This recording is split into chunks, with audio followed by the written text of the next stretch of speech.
মোহনপুর গ্রামে থাকতো এক সরল সাদাসিধে গরিব মুচি। তিন কুলে তার কেউ ছিল না। মুচি নিজের খেয়ালে জুতো মেরামত করত আর নিজের পেট চালাতো, কিন্তু মুচি হওয়ার জন্য তার আশেপাশে লোকজন তার সঙ্গে ভালো করে কথাই বলতো না।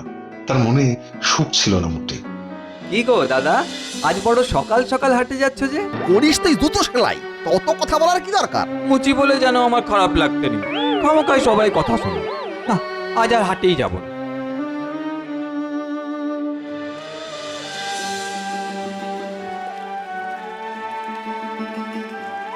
আরে আরে ছি ছি ছি, দেখবি তো দেখ, হাটে ঢোকার মুখে কিনা ওই মুচির মুখ দেখে ঢুকতে হবে। বোঝো কাণ্ড, আমাকে নিয়ে যেন লোকে যত জ্বালা, সবাই আমাকে দেখলেই নাক শীত করে। আমি আজই এখানকার পাট গুটিয়ে অন্য কোথাও গিয়ে থাকবো।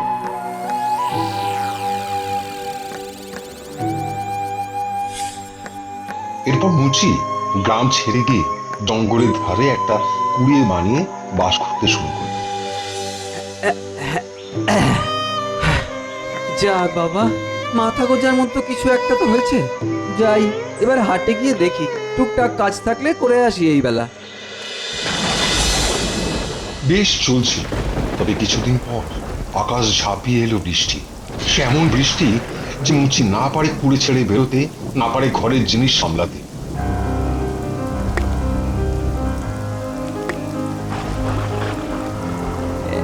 এখনো তো বৃষ্টিটা থামলো না। এদিকে হাটে না গিয়ে উনুনে হাঁড়ি চাপানোর মতো দানাদানিও নেই।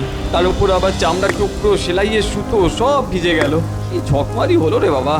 তবে একদিকে যখন বৃষ্টির জলে মুচি হয় না, তখন অন্যদিকে সেই বৃষ্টিতে মন খুলে আনন্দ করছিল মেঘ রাজ্য থেকে নেমে আসা পরীরা। জঙ্গলের মধ্যেই ছিল এক হ্রদ। পরীরা আসতো সেই হ্রদের জলে স্নান করত।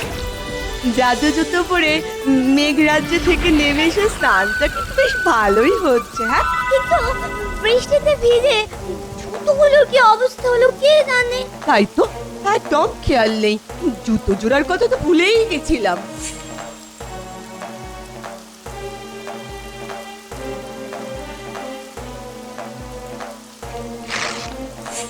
হায় হায়, কি হবে এবার? জুতো সেলাই খুলে গেল যে। কিন্তু এই জুতো ঠিক না হলে মেঘরাজ্যে ফিরে যাবো কি করে? কি হবে এবার? এই জঙ্গলের মধ্যে এসে কে আমাদের জুতো সারিয়ে দেবে?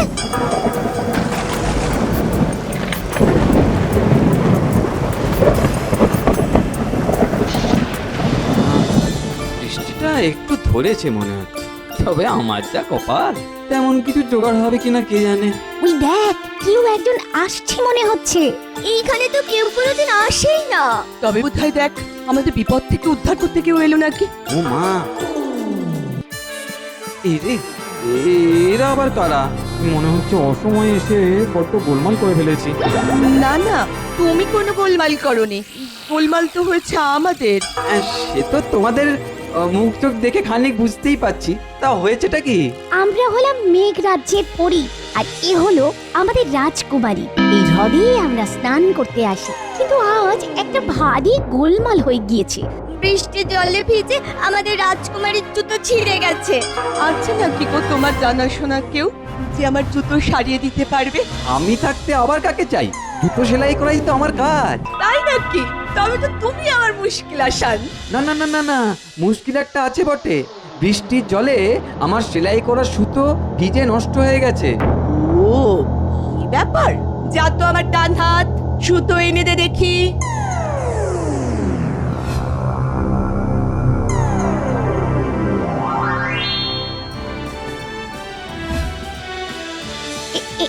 এই নাও সুতো, দেখো দেখি এই দিয়ে হবে কিনা। না হলে কিন্তু ভারী বিপদ হবে। না না, এতেই হবে, হয়ে বেশি হবে। তবে এই সুতো কিন্তু জাদু সুতো।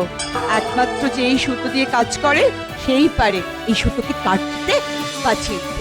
অন্য কোনো ভাবে এটাকে ছেঁড়াও যায় না, কাটাও যায় না। বেশ তো, তবে দাও ওই দিয়ে জুতোখানা মেরামত করি।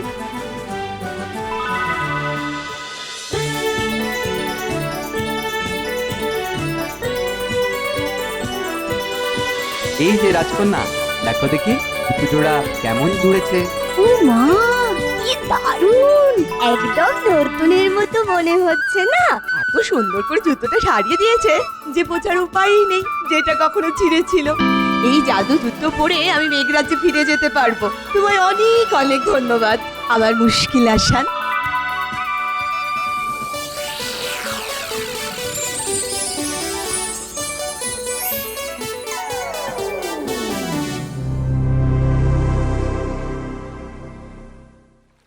এরপর প্রতিদিন পুরীরা হ্রদের ধারে আসে আর মুচিও তাদের জন্য অপেক্ষা করে সেখানে। তারপর খুব একজোট গল্প হয় ওদের। মুচিকে এখন আর হাটেও যেতে হয় না। পুরীদের রকমারি জুতো সেলাই করে সোনার মোহর পায় সে। আর এইভাবেই তার দিন কেটে যায়। তবে এর মধ্যে হলো কি, মুচির ভীষণ ভালো লেগে গেল এক রাজকন্যা। রাজকন্যারও মুচিকে মনে মনে বেশ ধরেছে। এরপর একদিন, ও মুশকিল আসান, কেন বলো তো তোমার সঙ্গে কথা বলতে আমার এত ভালো লাগে। আমিও তো ভাবি যদি সারাক্ষণ এমন ভাবেই তোমার সাথে থাকতে পারতাম তবে কি ভালোই না হতো। কিন্তু সে তো হওয়ার উপায় নেই। তুমি চলে গেলে আমার ভারী মন খারাপ করে। এমন কিছু করা যায় না যাতে তোমাকে সারা জীবনের মতো নিজের করে রাখতে পারি আমি? তুমি কি আর কোনোদিন মেঘরাজ্যে যেতে পারবে? আমার বাবা শর্ত দিয়েছে, মর্তের কোনো মানুষ যদি মেঘরাজ্যে যেতে পারে কখনো, তবেই তার সঙ্গে আমার বিয়ে দেবে। কি করি তবে?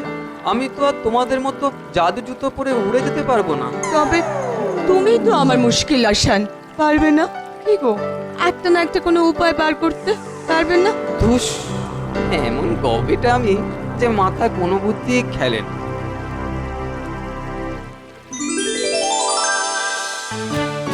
আরে আরে, এই তো বুদ্ধি একটা এসেছে।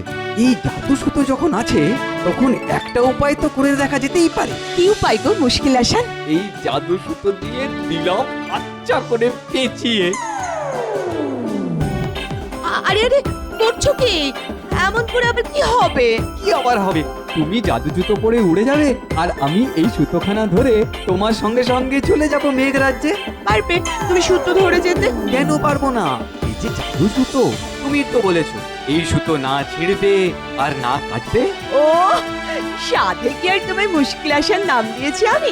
চলো চলো, এক্ষুনি উড়ে যাই তবে।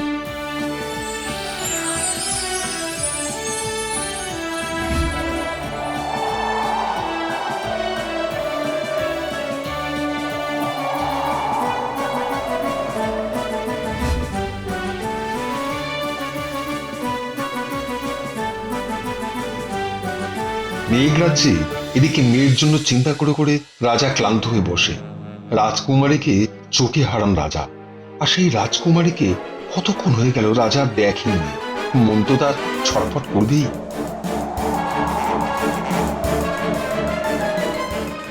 কই, মেয়েটা তো এখনো ফিরে এলো না। কোথায় কোথায় যে উড়ে বেড়ায় কে জানে। কোথায় আবার? যেখানে তার মনের মানুষ থাকে। এ কি, এ তো মর্তের মানুষ মনে হচ্ছে। তা এখানে এলো কি করে? আমি শুধু আসিনি, সেই সঙ্গে আপনার মেয়ের হাতটাও যে ধরতে এসেছি। তা কি করে হয়? না না, মর্তের কোনো মানুষের সাথে আমি আমার মেয়ের বিয়ে দিই কি করে? সে আপনি জানেন, শর্ত অনুযায়ী আমি যখন মেঘরাজ্যে আসতে পেরেছি তখন বিয়ে তো আপনাকে দিতেই হবে। তাও তো বটে। বেশ, তবে তাই হবে। তোমার সঙ্গেই আমার মেয়ের বিয়ে হবে। এরপর মহা ধুমধাম করে মুচির সঙ্গে রাজকুমারীর বিয়ে হল।